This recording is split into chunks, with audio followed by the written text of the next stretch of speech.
एक दिन आप यूं हमको मिल जाएंगे, फूल ही फूल राहों में खिल जाएंगे। मैंने सोचा न था एक दिन जिंदगी इतनी होगी हंसी, झूमेगा आसमां गाएगी ये जमीन। एक दिन जिंदगी इतनी होगी हंसी, झूमेगा आसमां गाएगी ये जमीन। मैंने सोचा न था दिल की डाली पे कलियां से खिलने लगी, जब निगाहें निगाहों से मिलने लगी। एक दिन इस तरह आप मिल जाएंगे, पास आए तो खुशियों से भर जाएंगे। मैंने सोचा न था एक दिन आप यूं हमको मिल जाएंगे, फूल ही फूल राहों में खिल जाएंगे। मैंने सोचा न था जगमगाती हुई जागती रात है या सितारों का रात है। एक दिन दिल की राहों में अपने लिए, एक दिन आप यूं हमको मिल जाएंगे, फूल ही फूल राहों में खिल जाएंगे। मैंने सोचा न था मैंने सोचा न था मैंने सोचा न था। ओम शांति दीदी। ब्यूटीफुल, थैंक यू दीदी। बहुत ही मीठा आवाज, बहुत दिल से गाया आपने, बहुत अच्छा। ये जुलाई मास दीदी का मास है और गीत सुनते सुनते मुझे ऐसा लग रहा था कि हम हंसते गाते घर जाएंगे बाबा के साथ। दादी हमको कहती थी, I know how to live, I know how to die। माना दो घड़ी हमारी जीवन में सबसे महत्वपूर्ण घड़ी होती है और वो है हमारे जन्म और मरण। बाकी इन दोनों के बीच में जो होता है वो पूरा डिटेल है। तो एक है मेरा जन्म की घड़ी और दूसरी है मेरी अंतिम घड़ियां। तो मुझे दीदी के मास में यही बार बार आ रहा है, घर जाना है, घर घर घर। दीदी की ये कितनी खूबी थी, जैसे लग रहा था कि दीदी सदा अपने आप को एक भट्ठी में रखती है। हम तो बचपन से दीदी के संपर्क में आए थे और हमने देखा दीदी में कितना ज्ञान का रस और योग की मस्तानी थी। सचमुच मीठी आवाज दीदी की, इतना प्यार साकार बाबा के लिए, बाप दादा के लिए इतना प्यार। और दीदी ने अपने आप को स्टूडेंट रखा था। दादी जानकी जी से क्लास करवाती थी और पूछती थी दादी जानकी ने क्या नया पॉइंट सुनाया है। लेकिन दीदी सबसे नंबर 1 स्टूडेंट तो दीदी थी। और मुझे याद है कि जब भी ऐसी कोई वैसी बात आती थी तो दीदी इसको डोंट केयर करके सभी को रिमाइंड करती थी कि अभी घर जाना है। घर जाना है तो इसका अर्थ बहुत ही गहरा है, क्योंकि समय अनुसार जैसे हमारी दादियां साकार वतन छोड़ करके एडवांस पार्टी में जा रही है, वहां की आर्मी काफी तेजी से चल रही है, अभी इनका काम काफी तेजी से होगा। तो मुझे ये लग रहा है कि घर 2 प्रकार का है। एक है हमारा नया घर, सतयुग का घर। दूसरा है परम धाम, आदि घर, अनादि घर। आदि और अनादि।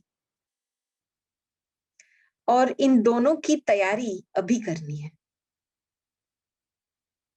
देखा जाए तो जब भी आप पुराने घर में होते हो, तो जब तक आपका नया घर पूर्ण रीति से तैयार नहीं होता है, तब तक आप पुराना भी नहीं छोड़ते हो। तो हमारा नया घर माना क्या? हमारा नया चरित्र। एक तो जो बाबा को कराना है, सत्युग ले आने के लिए बाबा तो करा रहा है, लेकिन मेरा नया घर है, मेरा नया वस्त्र है, मेरी डिवाइन पर्सनैलिटी है। तो मैंने कहाँ तक वो डिवाइन पर्सनैलिटी क्रिएट की? जितना डिवाइन पर्सनैलिटी क्रिएट होता है, उतना हम पुराने से न्यारा हो जाते। पुराने की स्वाद नहीं रहती है, पुराने से दिल हट जाता है, क्योंकि कुछ नई चीज के जा रहे। तो पुराने को पैकअप करते हैं, पुराने सोच, पुराने संकल्प, पुराना स्वभाव, उसको पैकअप कर देते, क्योंकि उसकी जरूरी नहीं है। एक नया चरित्र हमने बनाया है।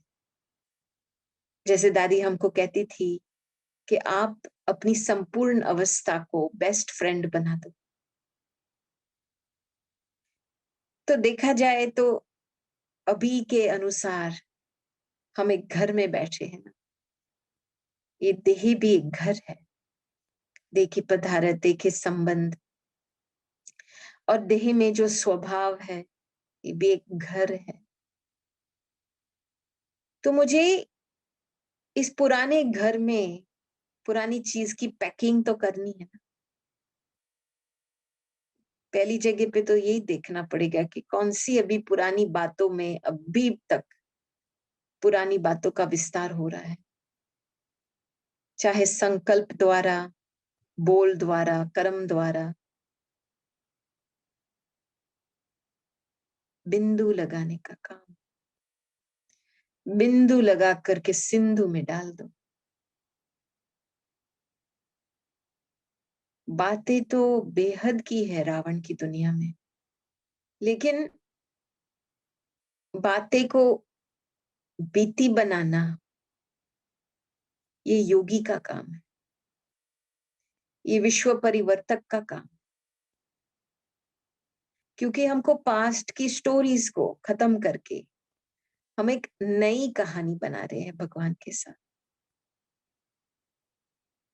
तो ये भी देखना है कि मेरा और बाबा के साथ जो संबंध है और मेरे और बाबा के बीच में कौन सी कहानी रच रही। बाबा ने कितना, इतने लाखों करोड़ों लोग के बीच में मुझे चुना, मेरी पालना की, मुझे पढ़ाई दी, मुझे नजदीक लेके आए। और आप देखेंगे विश्व में कितने सारे ढेर बच्चे हैं बाबा के, और उनकी अलग अलग अवस्था होती है, और हर एक बच्चे की आश बाप पूरा करता है। जहां पे भी है, जिस हालत में है, जिस लेवल में है, बाबा उनका देखभाल करता है। आपको जो भी रूप चाहिए, बाबा उस रूप में, उस रूप में मोल्ड करने के लिए तैयार है आपके लिए। तो दिल से पूछना है, मैंने सर्व संबंधों का रस लिया है बाबा से।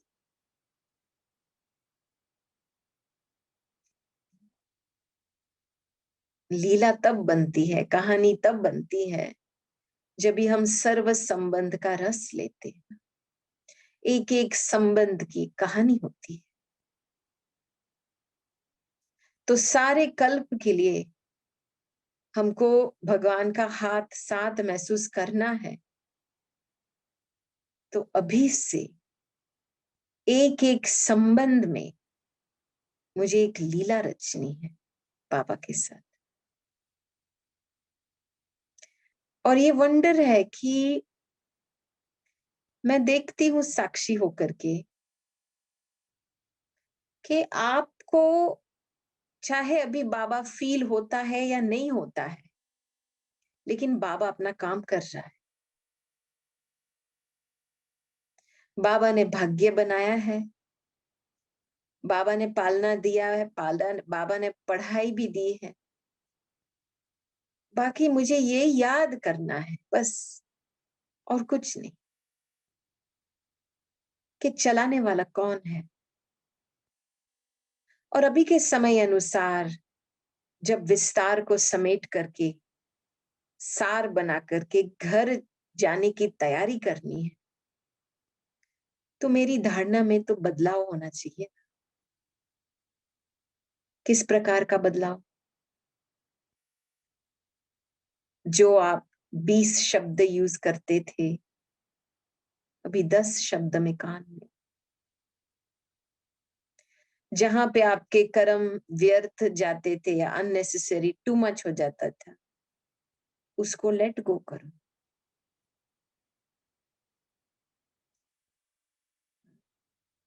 तो जब तक हमारे धारणा में बदलाव नहीं आएगा, तो हमारा पुराना स्वभाव संस्कार चलाते रहेगा।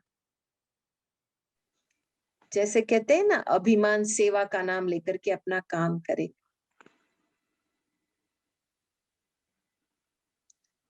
तो मुझे ये लगता है कि अभी के समय अनुसार साइलेंस की शक्ति की अनुभूति बहुत जरूरी है। दादी जी हमको सिग्नल देती रहती थी कि कर्म करते हुए भी साइलेंस शक्ति जमा करो। और साइलेंस शक्ति जब हम जमा करते हैं ना, तो इसमें बहुत सारी बातें आती है। एक तो फुल स्टॉप की बात आती है, पुरानी चीज समेट लेते हैं, लेकिन साइलेंस की शक्ति गुड विशेष की शक्ति है। साइलेंस में एक एक खुशबू होती है, गुड विशेष कहेंगे। और उसकी जो कहेंगे क्या, गुड विशेष की जैसे लाइट होती है, वो लाइट औरों को लाइट देती है और औरों को लाइट बना देती है। अभी के समय अनुसार साइलेंस की शक्ति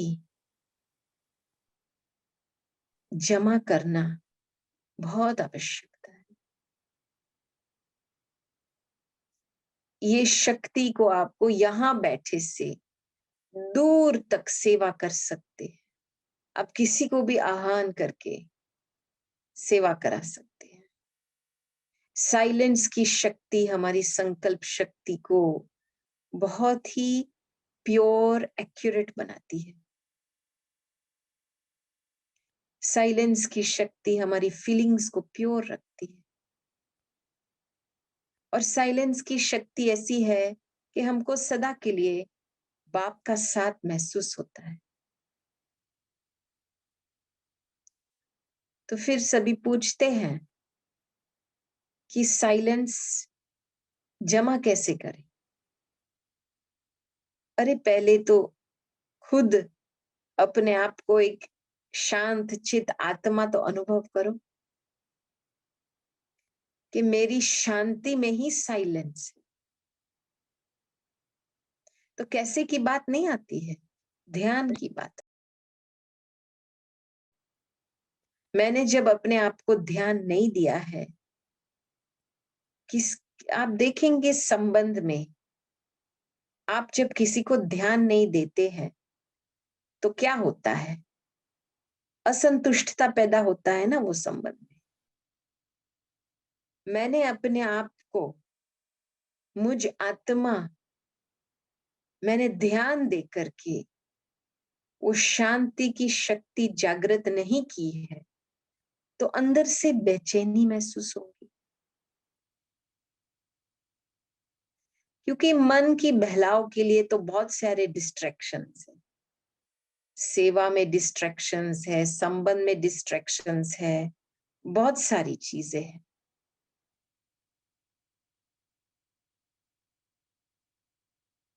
लेकिन जब हम अपने आप को टाइम देते हैं तो हम जैसे अपनी शांति को जागृत करते हैं तो वो बेचैनी खत्म हो जाती है। और ये मेरा पुरुषार्थ है, ये बाबा भी मेरे लिए नहीं कर सकता है। तो कहां तक मैं अपने आप को साइड में रख करके और बातों में लटकी हुई होंगी, चटकी हुई होंगी, अटकी हुई होंगी। सबसे बड़ी मिस्टेक जो ब्राह्मण करते हैं अपने साथ के, अपने को टाइम नहीं देते, अपने को साइड में रख देते हैं। बाकी और बातों में दिमाग लगाएंगे, अच्छी तरह से अपना ओपिनियन देंगे, अपना अभिमान दिखाएंगे, लेकिन खुद के लिए, खुद को शांत बनाने के लिए टाइम नहीं है। तो ये एक रुचि चाहिए अंदर की कि मुझे अपनी गाड़ी को शांत रूप से चलानी है। मुझे याद है दादी एक बारी हमको बता रही थी कि मम्मा को पूछा था कि मम्मा आपने ऐसा मन कैसे क्रिएट किया। तो मम्मा ने जवाब दिया कि मैं अपनी मन को शांति से चलाती हूँ तो बड़ी अच्छी चलती है। तो वैसे ही आपकी गाड़ी है, आप जिस पेस पे चलाना चाहते हो ये आपके। तो अभी हमको ये टाइम में बिल्कुल हमारी स्पिरिचुअल रिस्पॉन्सिबिलिटी की रियलाइजेशन होनी चाहिए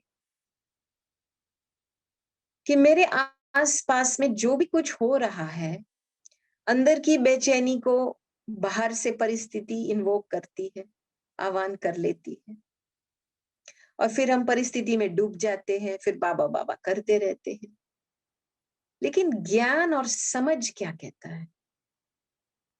ज्ञान और समझ ये कहता है कि अपनी गाड़ी को पहले ठीक करो, अपने को आत्मा समझ, परमात्मा की शक्ति खींचो, फिर और बातों में जाओ। दादी तो सख्त मना करती थी, अपनी अवस्था ठीक नहीं है तो नहीं करना है, क्योंकि और ही अवस्था बिगड़ेंगी।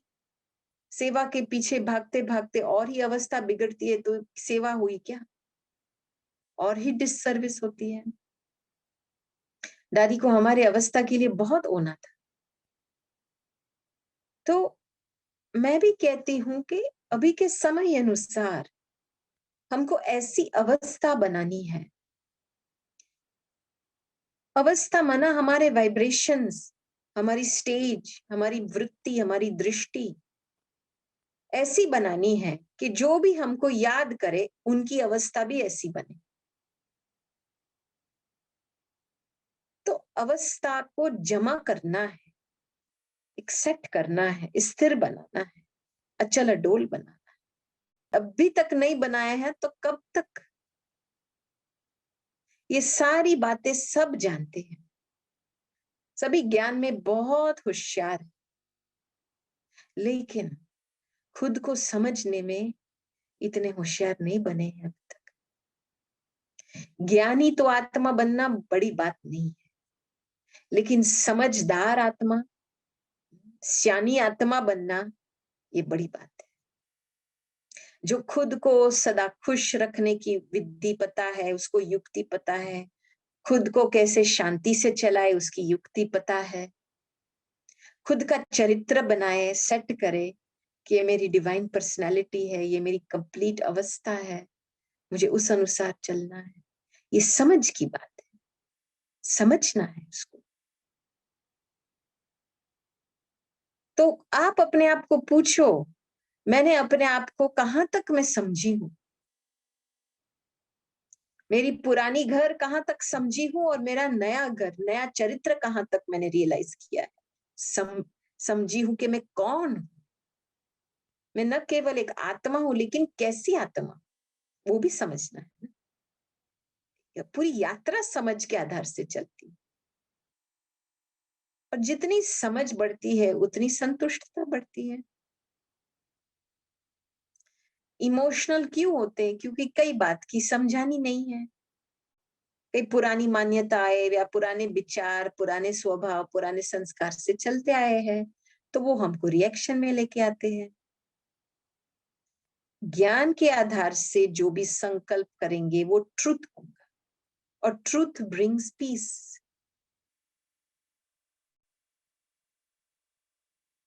तो साक्षी होकर के खुद को देखो, अभी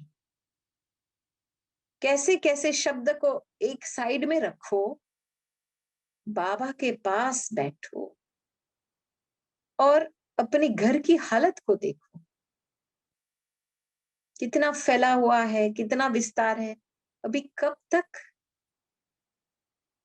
समेटने का काम शुरू नहीं किया है तो लास्ट में बहुत भोगना पड़ेगा, क्योंकि लास्ट में तो आपने जो पुराना घर समेटा नहीं है तो उसमें ही टाइम चला जाएगा, फिर आपके नए घर पे आप पद भी कम हो जाएगा।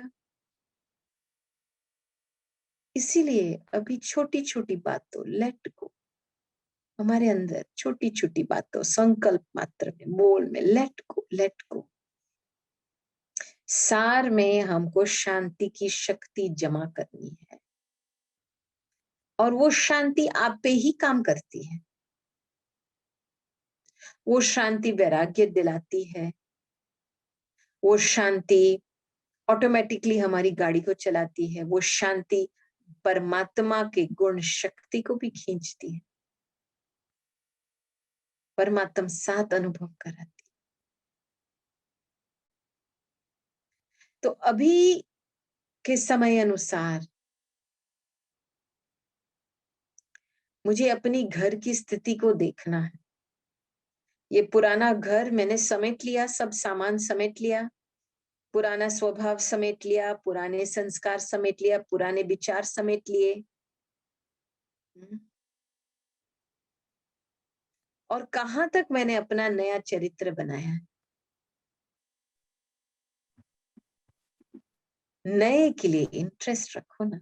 ये पुराना खाल में क्या है, इसको आप अभिमान वश चलाएंगे चलाएंगे, टैलेंट स्किल्स वगैरह कर चलाएंगे ये तो जैसे कखपन। भगवान क्या आपको बनाना चाहते हैं और आप क्या पकड़ के बैठे हो, ये हमारी शान नहीं है। हम एक बहुत रॉयल खानदान के हैं। मुझे याद है गुलजार दादी जी कहती थी कि बाबा उनको बहुत प्यार से पुकारते थे, मेरे ठाकुर बच्चे, मेरे ठाकुर। माना इतनी ऊंची दृष्टि है बाबा की हम बच्चों के प्रति, और हम अपने आप को साधारण रीति से चलाते हैं। ये शोभता नहीं है। हम किस बाप के बच्चे हैं और हम ऐसे चालू माल जैसे चलते हैं, जैसे बाहर वाले दुनिया वाले चलते हैं। ये हमको शोभता नहीं है। इसीलिए अंदर से खुद को, आपको ही खुद को बनाना है। बाबा तो मदद करेगा, लेकिन हिम्मत का पगला तो पहले मुझे ही लेना पड़ेगा कि मुझे ये बनना है, कैसे भी करके बनना है। आपको ही अपना घर, अपना नई चरित्र बनाना है, ये आपके हाथ में है। तो इसीलिए ये ऐसा टाइम है जो जो भी पालना ली है, जो पढ़ाई की है, उसका प्रूफ देना। कहाँ तक मैंने इस प्यार को शक्ति बनाई है, और उस शक्ति से कहाँ तक स्व परिवर्तन हुआ है। और देखो ये सारी बातें, क्योंकि आप अभी नहीं देखेंगे ना तो लास्ट में भोगना बहुत पड़ेगा। क्योंकि जो बातों का विस्तार में आप गए हो, उसका विस्तार आपको लास्ट में भोगना पड़ेगा। अंतिम घड़ी ऐसे ही जाएंगी, भोगने में, तो आपको ना बाप का साथ मिलेगा, ना आपको वो सुख मिलेगा, मैं बाप के साथ घर जा रही, क्योंकि आप तैयार नहीं हो। तो इसीलिए ये बात समझ लो कि जितना आप विस्तार में जा रहे हो, उतना आपको लास्ट में उस विस्तार को भोगना पड़ेगा। आपने उसको सार में नहीं कर दिया, उसको पैकअप नहीं कर दिया अभी से, तो लास्ट में तो आपको ही भोगना पड़ेगा। तो इसीलिए ये जो दीदी का मास है, ये भट्टी का मास है। रियली मैं कहती हूँ, सेल्फ रियलाइजेशन भट्टी का मास है, जिसमें अब घर जाना है, एक अंदर से एक मंत्र जपना है इतनी गहरे रूप से कि पुरानी बातें 1 सेकंड में खत्म हो जाए। और ये हमारी इंटरेस्ट है। मुझे खुद को पूछना है कि मेरी इंटरेस्ट क्या है मेरे पुरुषार्थ में, क्योंकि मेरा प्रारब्ध मेरा पुरुषार्थ से ही बनता है। आपका प्रारब्ध बाबा के पुरुषार्थ से नहीं बनेगा, आपके पुरुषार्थ से बनेगा। इसीलिए सभी को नंबरवार, बाप तो सभी को देने में तो एक है, एक रस है, माना जो भी है, जो भी बाबा का है वो सभी बच्चों के लिए है। बाकी बच्चे लेने में नंबरवार है, क्योंकि अपने पुरुषार्थ अनुसार ले रहे हैं, अपने पुरुषार्थ अनुसार प्रारब्ध। तो really this is the time for self responsibility, spiritual responsibility, कि मैं हूं, एक मास्टर हूं, मेरे संकल्प बोल कर्म की मैं मालिक हूं। तो मैं इतने समय से ब्राह्मण बनी हूं, तो मैंने कहां तक परिवर्तन लाई हूं संकल्प बोल कर्म। एक बहुत डीप रियलिटी चेक चाहिए खुद के साथ। और मेरे और बाबा के बीच में अभी भी कौन सी ऐसी बातें हैं जो मुझे बाबा से दूर रखती है, ये भी देखना है ना। क्योंकि हमारा काम क्या है, सेवा है क्या, बाबा के साथ रह करके औरों को बाबा के पास लेके आना, बस। परिचय देना तो बहुत इजी है, लेकिन एक आत्मा को भगवान के साथ में संबंध जुड़ाना, ये बड़ी बात है। और हमारा खुद बाप के साथ संबंध में दूरी है, तो हम कैसे औरों को नजदीक लेके आएंगे। पोपट माफिक तो बोलते रहेंगे, हाँ अच्छा है बाबा ने ये बोल, लेकिन वाइब्रेशन में तो उस आत्मा तो कुछ मिलेगा ही नहीं ना। तो मुझे अपने बाप के साथ भी देखना है कि कौन सी संबंध की कमी है और क्या दूरी है अभी तक, और उस दुराई को खत्म करनी है। क्योंकि जितना विश्व परिवर्तन की रिस्पॉन्सिबिलिटी है, उतना बाप के गहराई में जाना बहुत जरूरी है। बाबा ही निमित्त है, बाबा ही करण का रावण। आपको कल बाबा आपके सामने आकर के बोले, चलो बच्ची घर जाना है, आप तैयार हो? अभी अगले सेकंड में बाबा सामने आता है, पूछता है बच्ची चलो घर, आप तैयार हो? तो एक एवर रेडी बनने के लिए एक बहुत ही गहरा अटेंशन चाहिए, अंदर का ध्यान, कि कुछ भी हो बाहर में, मेरा अंदर का ध्यान मेरे लक्ष्य पर रहे और मैं वो लक्ष्य धारण करूं। अभी बहुत फोकस की जरूरत है। मैंने देखा दादी में कि कुछ भी होता था, जितनी भी बड़ी सेवा होती थी, लेकिन दादी अपना स्व पुरुषार्थ में कमी कभी नहीं होती थी। अभी क्या होता है, सेवा का विस्तार होता रहता है और स्व पुरुषार्थ में कमी होती जाती है। जितनी सेवा बढ़ती है उतना स्व पुरुषार्थ कम होता है। ये इसका मतलब क्या? ध्यान की कमी। और चलो वर्तमान समय अनुसार कोरोना तो निमित्त बना हिसाब किताब चुकतू करने के लिए, और खास करके शरीर के साथ। और इसीलिए इस समय अनुसार शरीर हर एक कर्मेंद्रिय मन के साथ जुड़ा हुआ है, तो मन की स्थिरता बहुत जरूरी है अभी के समय अनुसार। मेंटल स्टेबिलिटी जो हम कहेंगे, तो मेंटल स्टेबिलिटी में silence power is very grounding. आप थोड़ी सी भी सोच संकल्प चलाएंगे एक्स्ट्रा, तो आपका शरीर को धक्का लगेगा। क्योंकि मैंने ये भी देखा कि दादी जानकी में वेस्ट नहीं था, दादी का 0 वेस्ट पॉलिसी था। कई बातों का मुझे याद है, एक सीन मैंने शायद कुछ कहानी भी बताई है। हम और दादी एक ऊपर नीचे हो रहा था, ये तो 20-25 साल पहले की बात है। और उन दिनों में नीचे कुछ प्रोग्राम होते थे, ऊपर भी कॉन्फ्रेंस होता था। तो उस दिन हम दादी को ऊपर नीचे लेके जाते थे। तो दादी तो गाड़ी में बैठती थी, खाती थी, पीती थी, बोलती थी, ईमेल्स करती थी, और मैं बाजू में बैठती थी। और तीसरी बारी था जो हम नीचे जा रहे थे, तो मुझे तो घबराहट शुरू हो गई थी, और दादी जी बाजू में बैठे थे। तो फिर आधे रास्ते में दादी ने मुझे बोला, गोपी आप नोटबुक पेन निकालो, मैं थोड़ा आपको वो दे देती हूँ, क्या कहे, नोट्स ईमेल्स का जवाब दे देती। तो मैं तो ऐसे ही बैठी थी, ऐसे सिर पीछे रख करके, क्योंकि मुझे बहुत घबराहट हो रही थी, वो नौजिया कहते हैं ना। तो उस समय मैंने सोचा, अरे दादी कह रही है नोट्स लो, मैं कैसे नोट्स लूंगी। तो फिर उस समय मैंने कुमार भाई को बोला, अब गाड़ी रुको, मैं बाहर निकलती हूँ, क्योंकि मुझे बहुत घबराहट हो रही। तो उसने गाड़ी रोक लिया, मैं बाहर निकली, और जैसे बाहर निकली मैंने श्वास उठाया, अपने आप को ठीक किया, क्योंकि इम्बैलेंस हो रहा था शरीर का। थोड़ा 5 मिनट लगा, फिर मैं जैसे वापसी गाड़ी में बैठी, तो दादी तो ऐसे ही अपना ईमेल्स पढ़ती रहती थी, गाड़ी चालू है या बंद है उसको पता भी नहीं था। तो फिर मैं बाजू में बैठी धक दे करके, और फिर ऐसे मुझे देखा और चश्मे नीचे किया और बोला, तुमको ये नहीं होना चाहिए। अरे बाप रे, मैंने तो हाथ जोड़ा।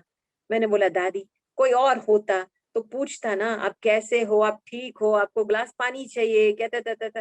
लेकिन आप तो मुझे बोल रहे हो आपको नहीं होना चाहिए ये, और आप मेरे से इतने बुजुर्ग हो, इतने बड़े हो, आपको कुछ नहीं होता है, आप खाते पीते सोते गाते हो, सब कुछ करते हो गाड़ी में, लेकिन आपको कुछ नहीं होता है, तो मुझे क्यों होता है। तो जैसे दादी हंसने लगी, और फिर कहते बताओ। मैंने बोला, जी दादी प्लीज बताओ। तो दादी ने बोला, देखो आप लोग छोटी छोटी बातों में टाइम एनर्जी बोल व्यर्थ चला जाता है। आप अभी लंच टाइम क्या करते थे, आप बहन के साथ बैठ करके गपशप करते थे, दादी ने नोट कर दिया। और ये जो छोटी छोटी बातों में जो आपका व्यर्थ चलता है, उस व्यर्थ का बोझा बनता है, और वो बोझा आपको फिर शरीर द्वारा भोगना पड़ता है इन छोटी छोटी बातों में। देखो कितना ज्ञान युक्त जवाब।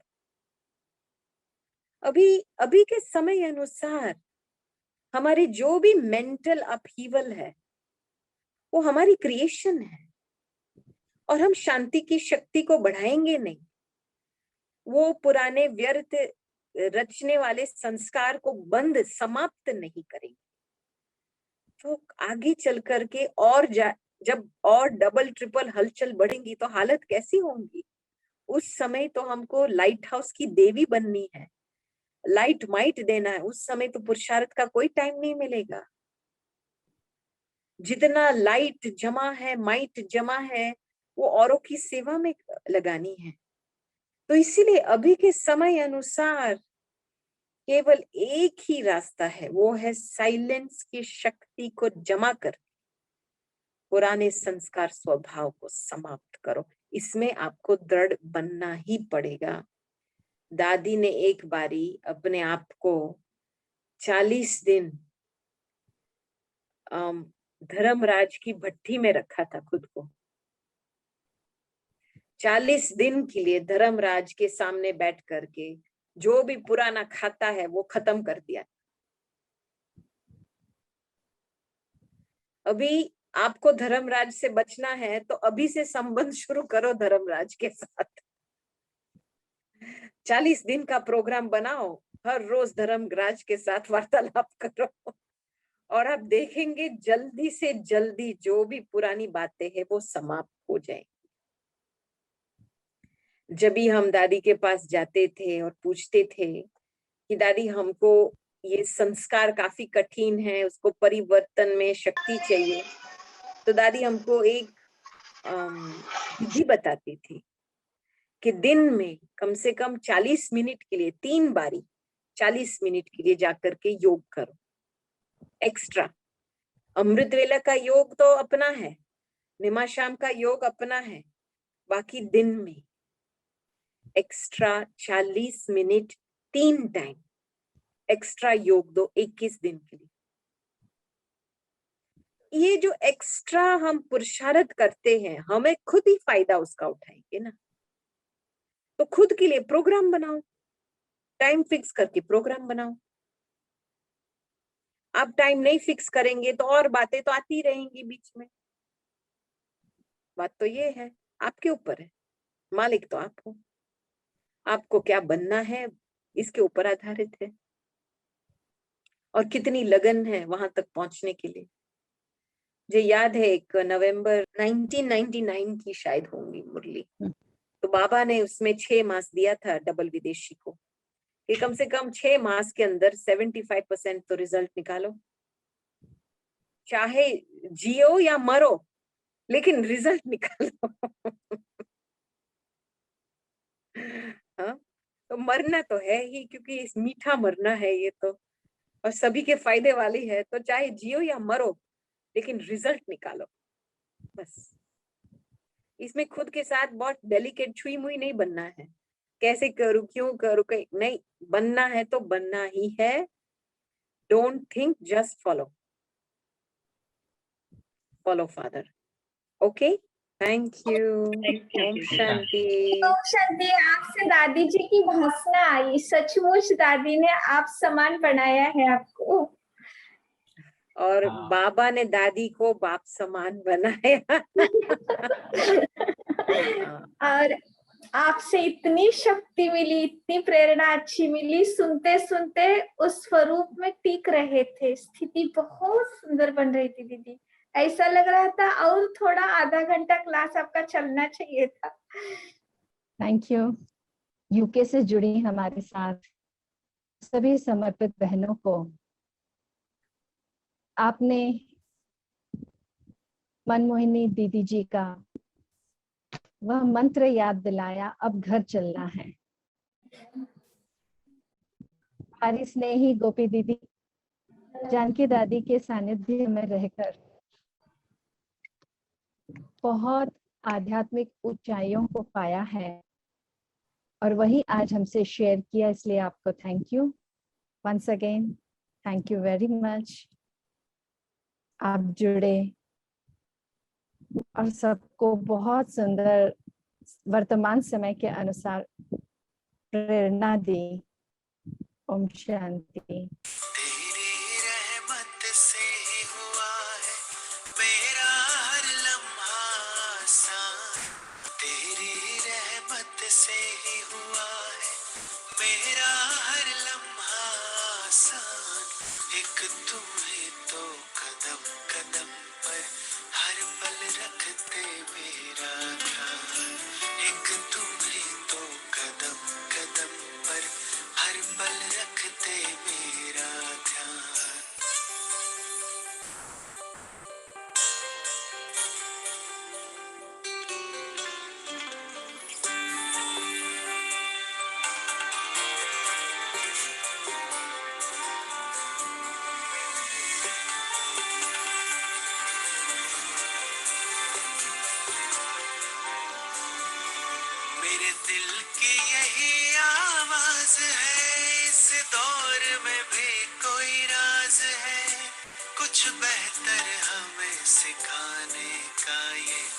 वक्त का अंदाज है ये, वक्त का अंदाज है ये, वक्त का अंदाज है।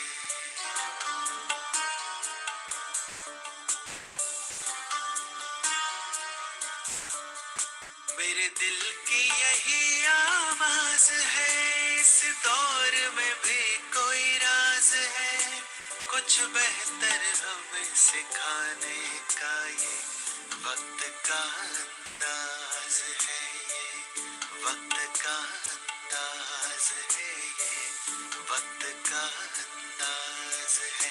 हम अमल करेंगे आपका और वक्त का ये फरमान, अमल करेंगे आपका और वक्त का ये फरमान।